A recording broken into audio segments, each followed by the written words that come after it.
Hi, I'm Marky Bilson, Tri-City Sports Now. Always good to talk to you, Jerry. We will not have, by the way, on SoCon John Hooper. We'll be back in a SoCon. That, to tell you the truth, good player. That's good news for the Southern Conference. And what's good news for the Southern Conference is good news for ETSU and, for that matter, Western Carolina. If you happen to be one of our Western Carolina, if you listen in North Carolina and that's your team, or if you're driving down 26 and you're saying, I'm going to get down to 81 and drive down to Chattanooga, or you're on your way to, I don't know, Piedmont, and you like Furman and whatever. If you're going down... And if you're in Elizabethton right now, on your way to Greensboro, and you're a Spartans fan, all right, you get the point here. However, the games next year, a couple of things we're going to get to, and yeah, it's like all this college basketball talk, that we need to talk about college basketball a lot, because we've got one big league team here that is debatable whether or not it's a big league team, I suppose. And that's ETSU. That's in the Tri-Cities. But in theory, and it is in theory because Gonzaga ain't done it yet, and Butler didn't do it in 2 straight trips to the title game, but in theory, you think about what a Tri-Cities team, a championship that would be respected by the whole nation,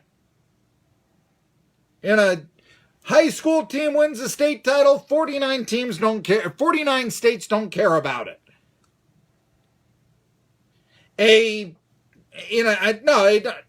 Appalachian League team wins a title, they don't even know about it around here. Just doesn't have the weight. For that matter, we can really discuss what an FCS football title is. Real quick! What's North Dakota State's nickname? Who's our coach? Yeah. You see what I mean?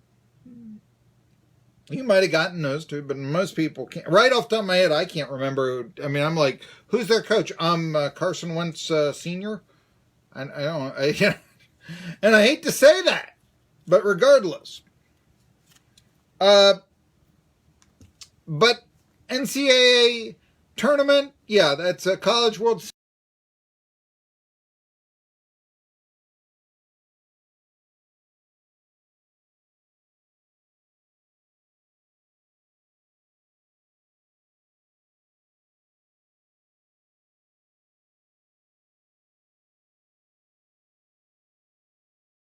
Out. Anyway, they sure do at Cal State Fuller. Anyway, but let's talk more college basketball. Friday it came out. NCAA is proposing some rules changes, one of which is moving the three-point line to the international basketball distance, which is 22 feet, 1 3/4 inches. The Playing Rules Oversight Panel could approve the rule on June 5th, and it would then go in effect next year. It would be the second time the line has moved over the last 11 years. It used to be 19.9, remember, and it just touched the back of the circle, if you will, on the court, right around the free throw line. They moved it out to 29. Now they're talking about... It's intriguing. I will tell you, I think it's probably a good thing. You should probably try to make the three-point shot just a little bit more difficult. Although, I would point this out. They tried this in the NIT this past year. And, I don't know, maybe that's why UNCG didn't do so well. But anyway, the change was minimal, but there was a change. Team shot 33% from the farther distance that they're the 30. Come on, and even if it's a long rebound, come on, so that'll improve the pace of play, I suppose. This I am for, and I know that this will go.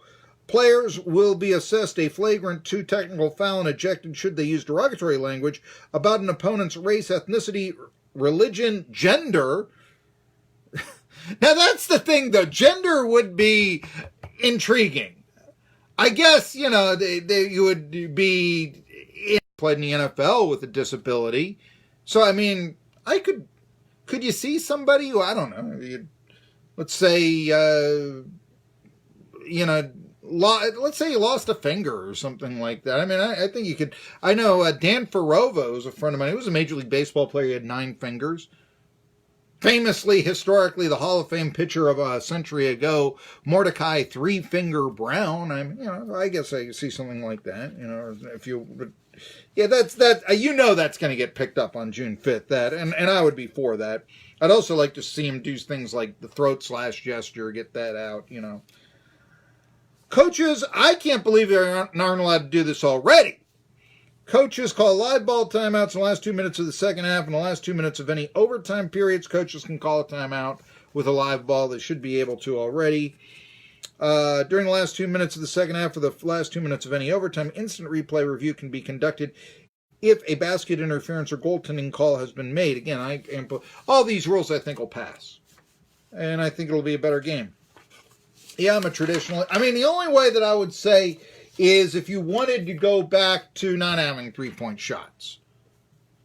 And I've thought about that for a little bit. Of course, the thing is, look, I mean, in theory, you get a 4-point game right now in basketball. In the old days, that's like having 6 points in today's hoops. Now, that's a little bit debatable. But, yeah, I mean, so there's more of a chance to have a spread come back, that sort of thing. A 10-point game isn't necessarily a 5-possession game. That doesn't become an impossible deficit to overcome with a 3-point shot. The only thing about the 3-point shot that I have never liked is that you do not want me playing basketball for your team. Okay, you do not want that to happen. But you know what? You get me on a wing on a basketball court, and I'm not going to draw anybody. They're going to say, throw it to Bilson because he ain't going to shoot. I mean, he can't cover anybody. That's what they're going to say. But you know what? You see me wide open on a wing, I'll be able to hit. I don't